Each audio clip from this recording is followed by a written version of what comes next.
कहानी की शुरुआत 17 साल के एक लड़के टेरेन से होती है, जिसके कमरे में बहुत सारे सर्टिफिकेट और अचीवमेंट लगे हुए हैं। टेरेन के पिता चाहते हैं कि वो अच्छे से पढ़ाई करें और हार्वर्ड यूनिवर्सिटी में उसका सिलेक्शन हो जाए।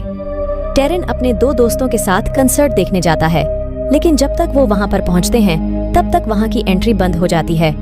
टेरेन को एक नीले बालों वाली लड़की नजर आती है, जिसे देखकर टेरेन को लगता है कि ये सिक्योरिटी स्टाफ है। वो उससे रिक्वेस्ट करते हैं अंदर जाने के लिए और पैसे भी देने के लिए तैयार हो जाते हैं, लेकिन तभी वहाँ पर सिक्योरिटी गार्ड आ जाता है जो उन तीनों को पकड़ लेता है और हमें पता चलता है कि वो लड़की जिसका नाम इजाबेल है वो सिक्योरिटी स्टाफ नहीं है। टेरेन घर आ जाता है, लेकिन वो लड़की टेरेन के दिमाग से निकल ही नहीं रही होती है। अगले दिन जब वो जॉगिंग करने के लिए जाता है तो उसे एक आइसक्रीम पार्लर में इजाबेल नजर आती है। टेरेन अपने दोनों दोस्तों को लेकर वहाँ पहुँचता है और आइसक्रीम ऑर्डर करके इजाबेल को टिप देता है। इजाबेल गुस्से में वहाँ से जाने लगती है, जिसके बाद टेरेन उसके लिए एक रैप सॉन्ग गाता है, जिसे सुनते ही इजाबेल को समझ आ जाता है कि टेरेन उसको पसंद करता है।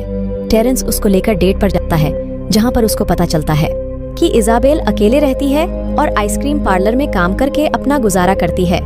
वो दोनों फिर से एक बार मिलने का दिन तय करते हैं। जो दिन वो लोग तय करते हैं उसी दिन टेरेन के पिता एक पार्टी में जाने को कहते हैं, जहां उनके दोस्त मिलेंगे जिनके हार्वर्ड यूनिवर्सिटी में अच्छे कनेक्शन हैं। वो दिन आ जाता है और पार्टी में जाने से पहले इजाबेल उसको समझाती है कि तुम्हें जिंदगी में वही करना चाहिए जिसमें तुम्हारा इंटरेस्ट है। जिसके बाद टेरेन अपने पिता के साथ उस पार्टी में चला जाता है, लेकिन हार्वर्ड में एडमिशन लेने जैसी कोई बात नहीं करता, क्योंकि उसको समझ आ गया है कि उसको वही करना है जिसमें उसका मन है।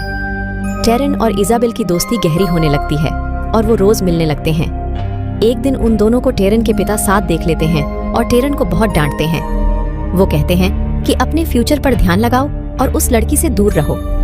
वो पिता के मना करने के बाद भी टेरेन इजाबेल से मिलता है और ऐसे ही वो एक दिन उसके घर जाता है, जहाँ पर वो देखता है कि उसका घर टूटा फूटा है और उसकी आर्थिक स्थिति अच्छी नहीं है।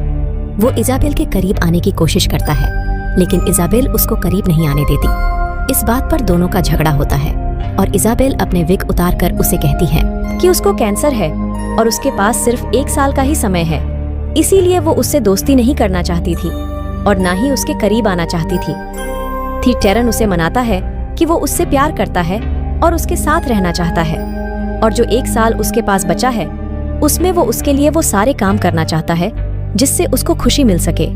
दोनों बहुत इमोशनल हो जाते हैं और इस 1 साल को अच्छे से जीना चाहते हैं। दोनों एक साथ घूमते फिरते, गाते गुनगुनाते हैं और हर एक पल को खुशी से बिताते हैं। ऐसे ही इजाबेल एक दिन टेरेन को अपने दोस्त के म्यूजिक स्टूडियो ले जाती है और टेरेन का गाना रिकॉर्ड करती है।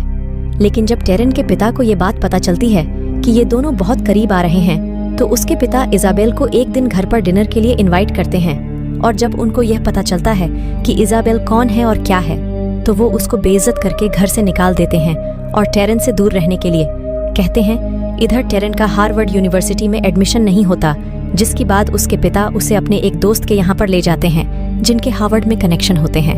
लेकिन टेरेन वहाँ जाकर कहता है कि वो एक सिंगर बनना चाहता है, जिसके बाद घर जाकर उसके पिता टेरेन को बहुत डांटते हैं और बातें सुनाते हैं। लेकिन टेरेन इजाबेल को लेकर न्यूयॉर्क चला जाता है, जहाँ पर वह उसे उसकी माँ के घर ले जाता है।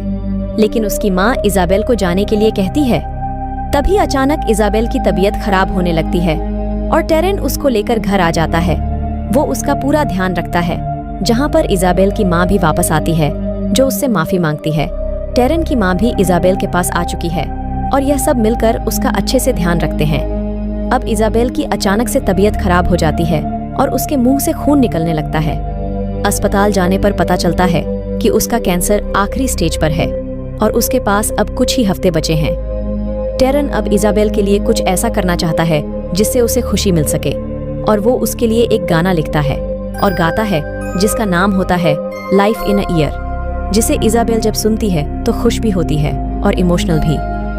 ठीक उसी पल उसके पिता को टेरेन की पुरानी रिकॉर्ड की हुई सीड मिल जाती है। इधर टेरेन के दोस्त उसको तैयार करके स्टेज पर ले जाते हैं। दूसरी ओर से इजाबेल धरण के कपड़े पहने हुए आती है और दोनों की शादी हो जाती है। दोनों पूरी रात साथ रहते हैं और सुबह होते ही टेरेन की बाहों में इजाबेल अपनी आखिरी सांसें लेती है। टेरेन बुरी तरह से टूट जाता है, जहां इस बार उसका सहारा उसके पिता बनते हैं। अब कुछ समय बीत चुका है और टेरन अपने सपनों को पूरा करने के लिए न्यूयॉर्क जा रहा है। रास्ते में वह रेडियो ऑन करता है। तभी उसको सुनाई देता है कि उसका वही गाना प्ले हो रहा है जो उसने इबेल के लिए लिखा था। इजाबेल ने यह रिक्वेस्ट रेडियो में मरने से पहले की थी। टेरन बहुत इमोशनल हो जाता है और उसको समझ आ जाता है इंसान इस दुनिया से किसी भी वक्त जा सकता है, इसीलिए अपनी जिंदगी को खुलकर जीना चाहिए और अपने सपनों को पूरा करना चाहिए।